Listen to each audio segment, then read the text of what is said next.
రేపు జరగబోయే పార్లమెంట్ ఎన్నికల్లో కూడా బ్రహ్మాండమైన సీట్లు గెలిచి రాహుల్ గాంధీ గారిని ప్రధాని చేయడానికి మా కాంగ్రెస్ కార్యకర్తలందరూ తెలంగాణ ప్రజలు సిద్ధంగా ఉన్నారు. ఇందులో ఏమాత్రం సందేహం లేదు. మల్లారెడ్డి గారు అంటాడు ఆయన నిజంగా చిన్నప్పుడు నేను బర్రెగిట్లా గరిచిందో నాకు అర్థం కాదు. ఆయన ఏంది పిచ్చి పిచ్చి మాటలు ఒక్కొక్క రోజు ఒక్కొక్క మాటలు మాట్లాడుతారు. ఆయన పోలికనే బర్రె పోలిక అనుకుంటే కూడా ఆయన మాటలు కూడా బర్రె బ్రెయిన్ ఉందా లేదా? నువ్వు పిల్లలు రక్తం దాగి స్కూళ్ళు కట్టి దాచుకొని ఇలా రాజకీయం రాజకీయాన్ని కొంటున్నావు. నువ్వు రాజకీయాన్ని కొంటున్నాడు మల్లారెడ్డి గారు. మాట్లాడితే ముఖ్యమంత్రి గారిని ఎట్లా పడితే అట్లా కామెంట్ చేస్తున్నావు. నీ స్థాయి తగ్గట్టు మాట్లాడు మల్లారెడ్డి గారు. డబ్బు ఉంటే సరిపోదు. డబ్బు ఒక్కటే కాదు నీకు కావాల్సింది. డబ్బు ఉందనే కదా నీకు అహంకారం.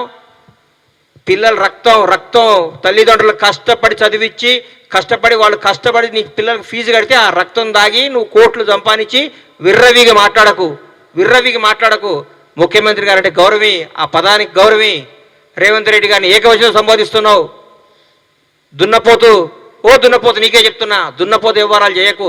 నువ్వు గోవాలో హోటల్ కాకుండా ఏమైనా చేసుకో. గోవాలో హోటల్ పెట్టుకో, క్యాసినో పెట్టుకో. నీ బతుకేది కదా. నీ దొంగ బతుకునేది, దొంగ భూములు లాక్కునే బతుకునేది. ఎందుకు నీ మీద ఎంతోమంది పిల్లల భవిష్యత్తులోనే వాళ్ళని బాగా చదివి నిన్ను నమ్మి పిల్లల్ని జాయిన్ చేస్తున్నారు. వాళ్ళ జీవితాలు అన్యాయం చేయకు. నీ స్వార్థం కోసం పిల్లల్ని అన్యాయం చేయకు. మల్లారెడ్డి ఇన్స్టిట్యూషన్స్ అని పెట్టుకున్నావు. దేవుడు నీకు మంచి పేరు ఇచ్చిండు.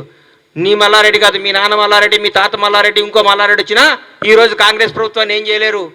రేవంత్ రెడ్డి గారిని ముట్టుకోలేరు. మీరు గుర్తుపెట్టుకోండి. దయచేసి చెప్తున్నా, కాంగ్రెస్ ప్రభుత్వం అద్భుతంగా పరిపాలిస్తుంది. ఇంకో 2 గ్యారెంటీలు ఇస్తుంది. రేవంత్ రెడ్డి గారు 20 గంటలు పనిచేస్తున్నాడు. ఈ మధ్యకాలంలో భారతదేశంలో ఏ ముఖ్యమంత్రి పడినంత కష్టం రేవంత్ రెడ్డి గారు పడుతున్నాడు. రోజుకి 20 గంటలు పనిచేస్తున్న ఏకైక ముఖ్యమంత్రి మాకు తెలిసిన ముఖ్యమంత్రి. ఆయన పెట్టిన ఆఫీసర్లే తెలుస్తుంది సార్ ఆయన ఎంత గొప్పోడో. ఆయన ఇవాళ నిర్మించిన ఆఫీసర్లు, మచ్చలేని ఆఫీసర్లను పెట్టి తెలంగాణ రాష్ట్రాన్ని నడిపిస్తున్నాడు. ఆయనకు ఇంటెన్షన్ ఉంటే, ఇంకో స్వార్థం ఉంటే ఐఏఎస్లు కాని వాళ్ళని, ఐపీఎస్లు కాని వాళ్ళని మీరు పెట్టినారు కదా, అమ్మాయి కుమారుల్ని, అట్లాంటి శరత్తుల్ని, అట్లాంటి వాళ్ళని పెట్టి రాష్ట్రం నడిపించేటాడు కాదు. ఆయన నిజాయితీకి మారుపేరు. నేను స్టేట్మెంట్ ఇచ్చిండు. పోలీస్ పనిలో ఏ రాజకీయ ప్రమేయం కానీ ప్రలోభాలు కానీ ఉండవని చెప్పిండు. గజగజలు ఆడిస్తున్నాడు రాష్ట్రాన్ని. ప్రజలందరూ కూడా రేవంత్ రెడ్డి గారిని చూసి ముక్కు మీద వేసుకుంటున్నారు. మేము ఇంత అద్భుతంగా ఉంటుందా రేవంత్ రెడ్డి గారి పరిపాలన మాకు తెలియదు అనుకుంటున్నారు. గర్వపడుతున్నాం రేవంత్ రెడ్డి గారి నాయకత్వంలో మేమందరం పనిచేస్తున్నందుకు. కాంగ్రెస్ కార్యకర్తగా గర్వపడుతున్నాం మేము. ఈరోజంతా ఎక్కడ పోతుందండి మీరు? ఎందుకు మాట్లాడుతున్నారు? ఈరోజు చెప్తున్నా, బీఆర్ఎస్ పార్టీ అనేది నిజంగా ఇక లేదు, రాబోదు కూడా. ఎందుకంటే జరగబోయేది కాంగ్రెస్ వర్సెస్ బీజేపీ పోటీ ఉంటుంది. మిమ్మల్ని మర్చిపోయాం. మీ శకం ముగిసిపోయింది. ఎందుకు ఎట్లా పడితే అట్లా? మీకేముంది? మీ అహంకారం ఏందా అంటే డబ్బు ఉంది, దోసుకున్న డబ్బు ఉంది, ఖర్చు పెట్టొచ్చు, జనాన్ని కొనొచ్చు.